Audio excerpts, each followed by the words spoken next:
Baik, sekalian, saya ingin nyampaikan pengantar tentang apa sih, micro teaching. What is, micro teaching?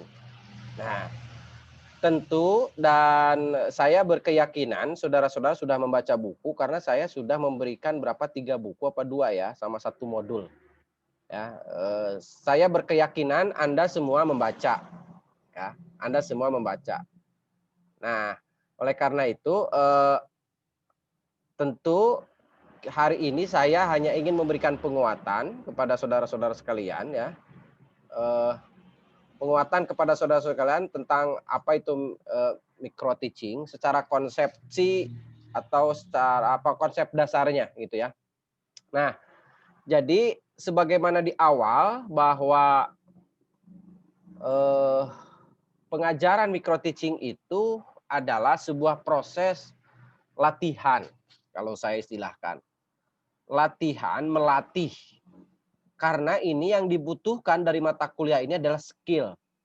Kalau skill itu berarti dibutuhkan keterampilan. Keterampilan itu dibutuhkan kemampuan praktik, kemampuan melakukan, kemampuan action. Nah, mata kuliah itu. Nah, maka secara teori bahwa pengajaran micro teaching ini adalah merupakan salah satu bentuk model praktik kependidikan atau pelatihan mengajar. Jadi Anda latihan ngajar, Pak, pan abdi mah geus ngahonor, geus ngajar, geus lila ngajar oge. Berbeda, ngajarnya Anda, masa kemarin itu dengan Anda ngajar besok tuh beda. Ngajar kemarin Anda ngajar itu tanpa ilmu. Ibadah aja kalau tanpa ilmu belum tentu diterima ibadah teteh. Makanya pentingnya ilmu tuh di sini. Sok salat we teu boga elmuna salat teh. Teu nyaho babacaan ruku, teu nyaho babacaan Al-Fatihah, gitu. Ruku teh kumaha carana, sujud teh kumaha carana teu boga elmuna. Sakadaekna weh kira-kira ditarima moal. Saya hakul yakin, gitu ya. Bahwa itu tidak sesuai dengan syarat dan rukun. Nah, begitupun ngajar. Bahwa Anda pernah ngajar hari ini atau hari ini sedang ngajar is okay. Tetapi ngajarnya Anda hari ini tanpa ilmu. Tapi bagus. Ada kelebihannya. Jadi Anda bisa menilai sendiri setelah Anda mempelajari teori. Heuh, geuning urangnya ngajar teh kamari sakaparan-paran urang mah. Ngajar teh sakadaek, ngajar teh sakainget we gitu ya, ngajar teh. Da teu make ilmu teh, teu make teori teh paingan atuh ngajar teh berhasil. Paingan atuh ngajar teh tidak ada impact.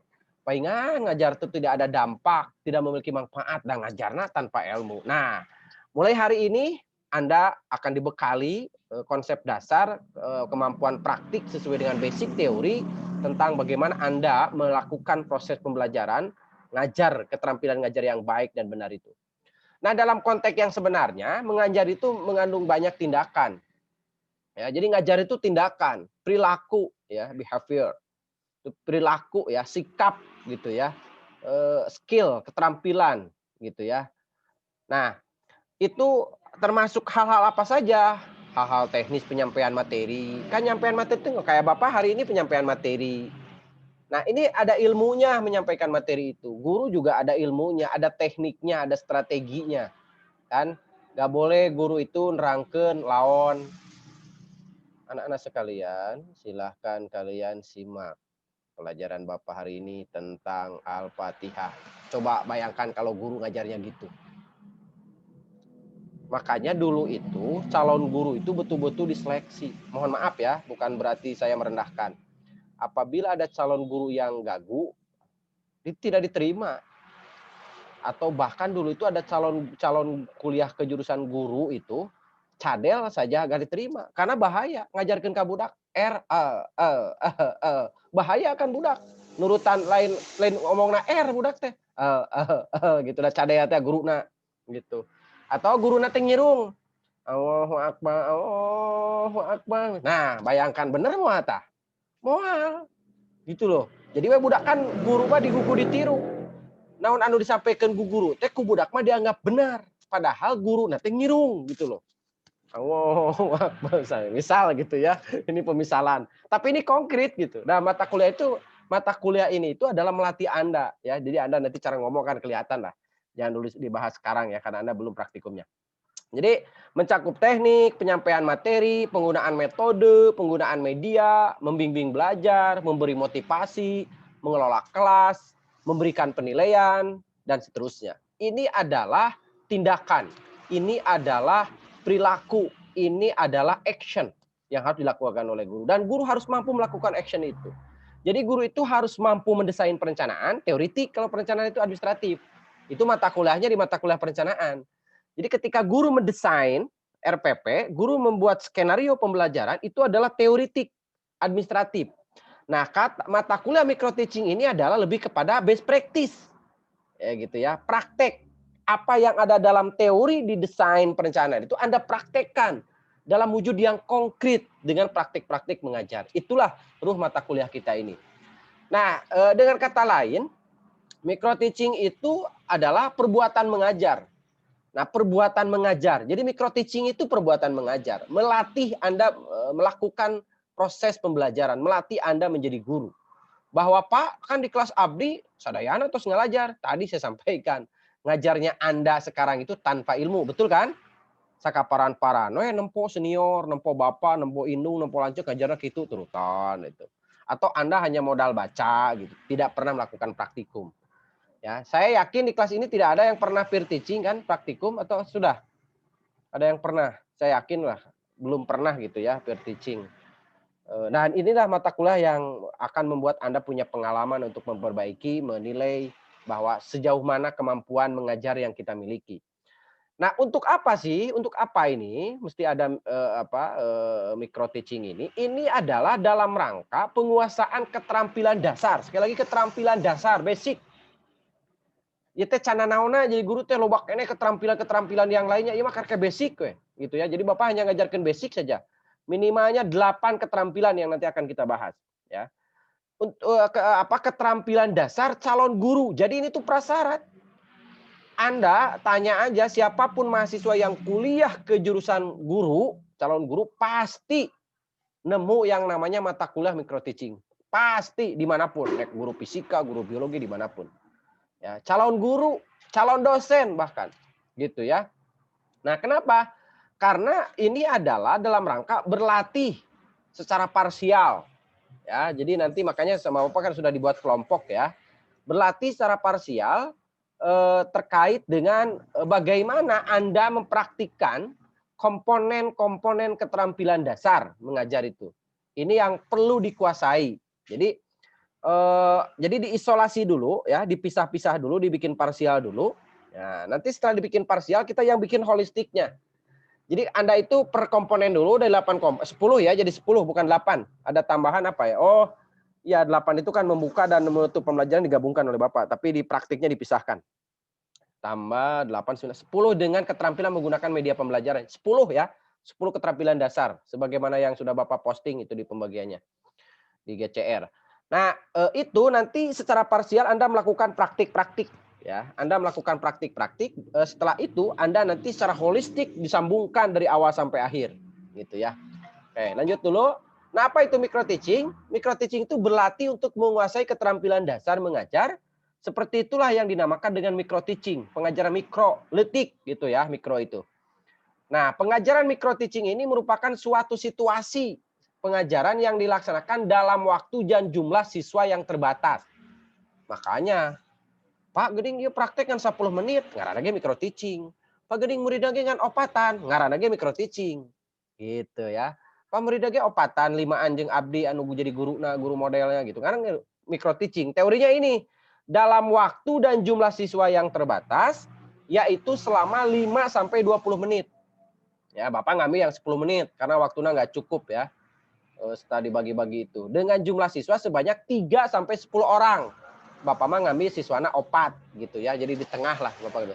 Hal tersebut, nah ini teorinya Cover sama Allen. Ada di buku micro teaching itu ya. Oke. Konsep pengajaran mikro itu sekalian ya. Nah, pertama sejarah. Konsep dulu. Konsep pengajaran micro teaching itu dilandasi oleh pokok-pokok pikiran sebagai berikut. Ini pokok-pokok pikirannya ya. Pengajaran yang nyata dalam kurung dilaksanakan dalam bentuk yang sebenarnya tetapi berkonsep mini. Jadi IET jika nyata tapi bohong. Bingung kan? Jika nyata tapi bohong. Lain jika nyata tapi bohong ya. Naonnya. Jadi gini, nyaan ngajar nama. Tetapi situasinya dibuat minimalis gitu ya. Dibuat semu. Nah, bukan bohong, beda bohong yang semu. Kan muridnya oke babaturan. Gitu. Waktuna oke kan tidak waktu yang sesungguhnya. Nyata ngajarnya nyata. Ah, Pak teu asik karepun babaturan mah moal ngadeg-deg. Nah, ini yang rugi kelas Anda itu. Anda mahasiswa STAI yang paling rugi mengambil mata kuliah micro teaching. Kenapa? Karena Anda tidak akan punya pengalaman keluar kesang tiis, kesang badag ngajar di hadapan budak. Dan itulah sesungguhnya ilmu micro teaching. Ya, tapi mudah-mudahan nanti semester 6 ketemu lagi dengan saya, kita bisa melakukan real teaching di mata kuliah pembelajaran gitu ya.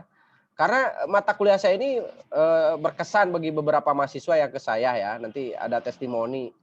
Ya Pak, alhamdulillah berkah kuliah jeung Bapak abdi teh jadi guru teh geus gagah gitu nya. Baheula keur micro teaching keur mata kuliah Bapak di pembelajaran praktek atau keluar kesang tiis kesang badag normal. Justru lamun aya mahasiswa STAI praktek ngajar real teaching teu keluar kesang tiis kesang badag teu ngadaregdeg teu dagdidug Bapak mah ngaragukeun tingkat kenormalannya. Buah-buah ieu mahasiswa teu normal ya gitu. Perlu diperiksa kejiwaannya gitu ya. Nah, tapi bagaimana kita melakukan manajemen emosi kita, ngadeg-deg kita itu dikelola gitu ya dan sebagainya. Itulah jadi guru. Itulah seni jadi guru. Nah, yang kedua adalah latihan berpusat pada keterampilan. Jadi titik poinnya adalah berpusat pada keterampilan dasar mengajar. Ada 10 ya. 8, 9 karena keterampilan membuka dan bentuk pembelajaran itu ku Bapak dihijikeun kamari-kamari. Jadi kalau dipecah jadi 10 sekarang itu ya. 10 keterampilan dasar sebagaimana poin-poin yang Bapak sudah di GCR ya, jadwalnya ya, sudah di GCR sama Bapak sudah di-upload. Mempergunakan informasi dan pengetahuan tentang tingkat belajar siswa sebagai umpan balik, feedback. Karena belajar itu wajib hukumnya ada feedback, ada umpan balik. Karena esensi substansi mengajar itu adalah interaksi. Ya, sekali lagi interaksi dan pembelajaran itu harus berpusat kepada siswa, tidak boleh berpusat guru. Guru itu adalah hanya fasilitator, guru itu adalah hanya mediator, jadi guru itu bukan satu-satunya sumber belajar. Tapi guru itu adalah pengendali sebuah proses pembelajaran dalam rangka memberikan ruang kepada si peserta didik untuk melakukan aktualisasi diri, untuk melakukan ekspresi diri, untuk bagaimana melakukan eksplorasi diri atas potensi-potensi kemampuan-kemampuan yang dimilikinya. Itulah tugas guru. Makanya guru itu harus cerdas mengelola kelas. Harus cerdas bagaimana menentukan media pembelajaran. Harus cerdas memilih metode dan model pembelajaran yang tepat. Sehingga pembelajaran menarik, menyenangkan, dan berkualitas. Gitu. Itulah tugas guru. Jadi guru itu lain ngadongeng, ngungkul jika di majelis taklim. Ceramah ngajarkeun babudu, guru PAI ngadongeng babudu lain. Itu teu kudu guru nu wuduna ngajarkeun wudu teh barudak we. Sambil mengidentifikasi mana budak nu bisa wudu, mana budak nu can sama sekali. Budak anu geus bisa maza wudu kan bisa mantuan urang jadi guru, jadi tutor sebaya. Itulah yang dimaksud dengan guru itu sebagai fasilitator, sebagai mediator gitu ya. Berikutnya pengajaran dilaksanakan bagi para siswa dengan latar belakang yang berbeda-beda dan berdasarkan pada kemampuan intelektual kelompok usia tertentu. Gitu ya. Nah, ini dasarnya kan nanti siswa itu berbeda-beda karakteristiknya, berbeda-beda kemampuan dasar dan sebagainya gitu ya. Pengontrolan secara ketat terhadap lingkungan latihan yang diselenggarakan dalam laboratorium. Nah, alhamdulillah STAI punya laboratorium lah ya, laboratorium micro teaching harus kita manfaatkan. Nanti ngebahas tentang laboratorium micro teaching nanti di akhir kuliah ya. Berikutnya pengadaan law treat situation ya. Law treat situation itu adalah untuk bagaimana memudahkan calon guru atau calon dosen mempelajari keterampilan mengajar. Ya, jadi nanti ada treatment situasi. Nah, tapi treatment situasi ini saeutik-saeutik gitu. Makanya nanti ada waktu untuk refleksi. Gitu ya, ada waktu untuk kontemplasi. Ya, bahan-bahan untuk refleksi dan kontemplasi itu ada merupakan bahan-bahan hasil observasi yang dilakukan oleh teman gitu ya. Oke. Berikutnya adalah penyediaan low risk situation. yang memungkinkan siswa berpartisipasi aktif dalam pengajaran. Dan berikutnya penyediaan kesempatan latihan ulang. Nah, makanya ku Bapak dibikin siklus. Siklus 1, siklus 2. Kunaon sih kudu siklus hiji, siklus 2. Siklus hiji itu adalah kalau dalam teori kuasi eksperimen itu ya, maka ada kelas kontrol, ada kelas eksperimen. Nah, nanti Anda di mata kuliah metodologi penilaian akan ketemu. Jadi siklus 1 itu katakanlah adalah sebagai kelas eksperimen, siklus 2 itu adalah sebagai kelas kontrol. Gitu kalau disilakan. Meskipun beda sih sebenarnya. Tapi ini untuk memudahkan aja. Jadi orang ke siklus hiji ngajar teh model kieu dari 10-8 keterampilan dasar itu. Siklus 2 aya perubahan teu. Jadi lamun siklus 2 lebih goreng ngajarna aneh. Ya mahasiswa ente nyimak teu ngadengekeun atau kumaha maksudna gitu kan. Siklus 2 itu harus lebih baik praktik mengajarnya dari siklus 1. Nah, kan nanti hasil observasi siklus 1 teh, teteh mah ngajar teh nempo teh ka saarah we ka ditu. Teteh mah ngajar teh panon teh ka luhur we ka langit, nempo naon teh? Cak-cak naon misalna. Nah, engke dicek deui ngajar di siklus 2 kitu keneh henteu. Lamun kitu keneh wae berarti sia can cocok teh jadi guru, gitu. Itu salah satu contohnya gitu ya. Itulah nanti. Nah, yang berikutnya kita masuk ke sejarah. Nah, inilah sejarah dibaca aja Saudara ya. Jadi LPTK sekarang itu Lembaga Pendidik Tenaga Kependidikan atau perguruan tinggi anu nyetak calon guru. Nah, LPTK itu perguruan tinggi anu nyetak calon guru baheula mah IKIP gitu ya. IAIN. Institut-institut itu eta teh perguruan tinggi nyetak calon-calon guru. Calon guru-guru di mazhab keagamaannya IAIN ya, di mazhab umumnya IKIP kayak gitu. Sekarang mah kan jadi UPI, jadi UNJ, jadi universitas. Nah, kunaon tuh STAI? Nah, STAI kan Anda prodi PAI. Prodi PAI itu dicetak menjadi calon guru profesional.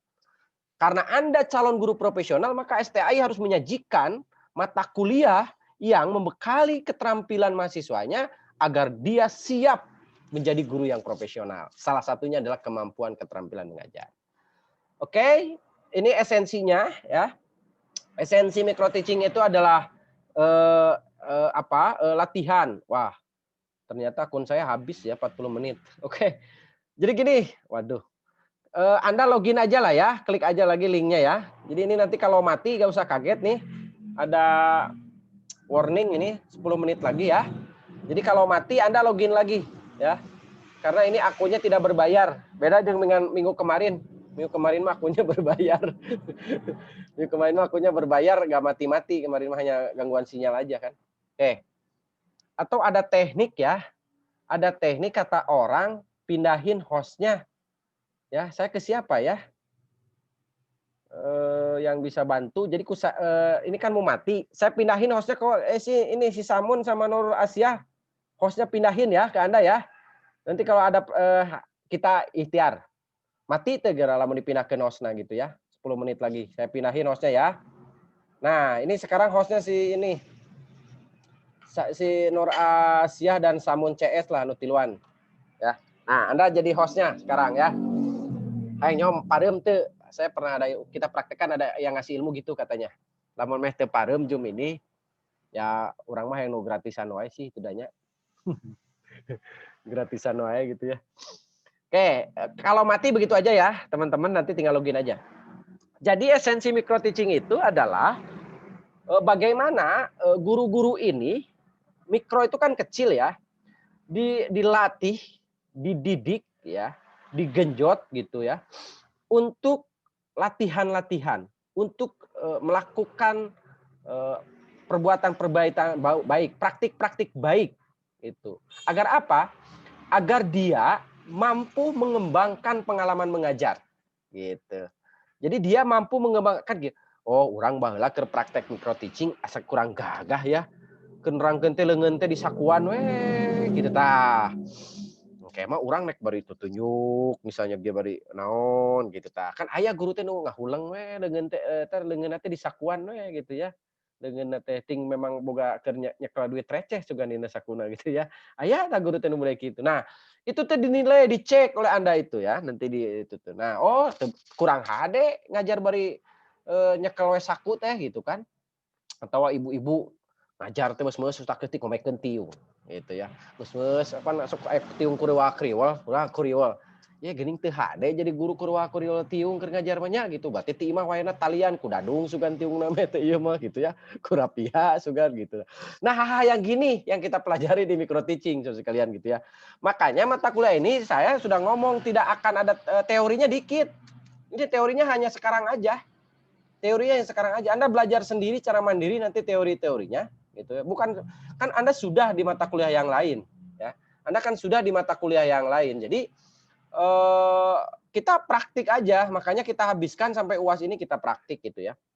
Nah, membekali keterampilan mengajar sehingga mahasiswa memiliki pengalaman mengajar dan pengalaman mengajar yang dilakukan di mata kuliah ini adalah sebagai bahan bagaimana Anda mengembangkan praktik-praktik baik dalam mengajar untuk menuju sebagai guru profesional. Nah, ini adalah esensinya. Lanjut, oke. Definisi, oke, saya lewat yang definisi Anda baca aja ya. Saya lewat definisi para ahli, ini teoritik banget, baca aja. Saya yakin Anda sudah pernah baca. Ini juga teori luar negeri. Cover Allen itu apa buku babonnya ya. Buku babon tuh gini. Buku micro teaching, bukunya bahasa Inggris. Saya ada di saya ya. Nanti saya tunjukin ya buku Cover Allen itu.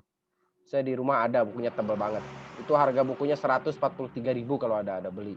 Bukan jualan buku ya, ngasih tahu aja. Ya daripada jajan bakso wae mending beli buku. Beli buku itu bisa diwariskan ke anak incu, ke uyut, ke buyut kayak. Itu asa ulah kaduruk we buku jeung kabasihan. Daripada belanja seblak wae gitu kan tiap minggu tiap hari kan. Mending beli buku. Oke, saya lewat teori-teori. Nah, yang fungsi dan tujuan juga Anda bisa baca. Nanti slide saya ini akan saya share ke Google Classroom ya, sebagai bahan bacaan Anda. Saya lewat ya, ini udah berapa menit ya waktunya. Saya ingin diskusi. Ini juga teoritik lah. Ya, yang teoritik itu saya lewat, Anda tinggal baca aja. Oke. Nah, jadi ini keterampilan-keterampilan yang harus nanti. Nah, ini nih. Penting ini yang terakhir. Nah, ini tahapan mikro ya, tahapan mikro teaching itu. Nah, ini yang penting. Pertama, prosesnya adalah ini, pengenalan ya. Pengenalan tentang pengajaran mikro. Nah, ini dikenalkan pengajaran mikro itu tadi ya. Jadi waktunya terbatas, kelasnya kelas semu gitu ya. Jumlah muridnya terbatas, muridnya juga bukan murid yang real gitu ya. Itulah pengenalan tentang mikro. Kemudian penyajian model. Nah, maka tugas Anda, tapi kalau Anda sudah mengambil mata kuliah strategi pembelajaran, pasti Anda belajar tentang model-model pelajaran. Model-model pembelajaran itu kayak jigsaw kayak gitu kan. Kayak number head together, ya kan? Problem based learning, ya kan? Discovery based learning. Nah, itu model-model yang kayak gitu Anda baca ya. Anda pelajari ya, karena nanti praktik-praktiknya Anda harus bagaimana mempraktikkan model itu. Jadi Anda harus di rumah buka lagi, bedah lagi tentang metode-metode pembelajaran, model-model pembelajaran, pendekatan pembelajaran. Nah, itu buka lagi ya. Wah, saya rek ngajarkeun tentang modelnya misalnya jigsaw atau modelnya adalah discovery based learning misalnya. Oh, model pembelajarannya adalah PBL, problem based learning misalnya gitu ya. Atau inquiry based learning misalnya gitu ya. Nah, Anda pelajari lagi yang gitu ya. Terus persiapan mengajar. Nah, setelah persiapan mengajar, Anda lanjut praktik mengajar. Nah, ketika Anda praktik mengajar itu, Anda diobservasi. Observasinya oleh teman, dua observasinya yang observasi Anda. Yang observasi Anda itu satu teman, yang kedua rekaman. Makanya kenapa harus direkam. Jadi saya nanti akan melihat dari rekaman. Saya akan tahu babaturan mana anu nyilakakeun ka Anda gitu ya. Nyilakakeun teh kieu maksudna urang goreng ngajarna disebutkeun alus gitu. Urang kekereuceuman wae ngajarna disebutkeun geus alus tah pandangan teh gitu ya. Fokus dan lain sebagainya. Nah, saya akan tahu dari video-video itu. Makanya Anda nanti akan direkam di micro teaching itu ya. Nanti rekamannya akan saya periksa satu persatu sehingga saya bisa tahu mana babaturan nu ngajongklokeun, mana babaturan nu nyaah. Tah, palebah dieu keur nguji babaturan mah. Jadi lamun mere babaturan nilai opat alus wae dibuktikan dina rekamanana ngajarna Arab areup gitu ya. Leungeunna nyekelan we saku. Nah, berarti ieu babaturan teu bener ieu. Ieu mah lain sayang babaturan teh kalaka nyilakakeun gitu. Sekali lagi Anda jangan berpikir nilai nanti di observasi itu ya kalau jadi sebagai observer. Tapi Anda tulis apa sesuai dengan situasi kondisi fakta. Kalau misalnya babaturanana poho teu ngabsen, tuliskeun we. Lupa mengabsen, tuliskeun. Lupa ngucapkeun salam. Manehanana ngajentreng we atau diuk we di meja. Teu pernah mobile gitu ya. Tuliskeun gitu teh. Manehana mah nangtung we, neuteupna manehna mah ka langit wae, da ka sima meureun gitu ya. Misalnya gitu ya. Nah, yang gitu-gitu ditulis. Ya, nanti ditulis oleh observer itu. Nah, setelah observasi, nanti hasil observasi itu didiskusikan antara si guru model dengan si observer. Baru dilakukan umpan balik. Nah, Cek, Neng, Cek, Kang, A mengajar teh ya pas membuka acara teh, membuka pelajaran teh, mah poho tuh ucapkeun bismillah, henteu ngajakan doa, ka barudak teh henteu ngabsen. Nah, gitu. Ngajar ke siklus kedua, kajadian deui teh tah. Eta anger keneh, teu ngabsen, teu ngomong assalamualaikum, cicing we diuk we dina meja, ngajarna teh misalna gitu. Nah, yang gitu-gitu gitu. Gitu ya. Praktik mengajar ulang lagi, diskusi umpan balik ya. Itulah yang dimaksud dengan tahapan mikro. Jadi Bapak coba bikin di tahapan mikro ini bikin 2 siklus ya, harusnya 3 ini ya. Siklus 3 itu adalah evaluasi and reflection ya. Tapi karena waktu ini ya, karena waktu ya sudah nggak apa-apa 2 siklus saja ya gitu. Oke, ini tahapannya bisa Anda baca nanti secara teoritis ya. Tahapan ini Anda pelajari lagi, saya ingin lebih banyak dialog dan menyampaikan persiapan praktik nanti. Tahap 1 oke, nah ini tahap-tahapannya sampai 3. Nah ini perbedaan antara real teaching dengan micro teaching. Jadi Anda termasuk orang-orang yang merugi ya. Karena Anda nggak berkesempatan real teaching, murid anu sesungguhna kumaha beda banget. Jeung babaturan mah pan ya murid babaturan sakumaha, kalau siswa yang sungguhan mah kan beda lah pokoknya mah. Rugilah Anda itu ya. Nggak pernah punya pengalaman yang real teaching, tapi nggak apa-apa. Mudah-mudahan nanti situasinya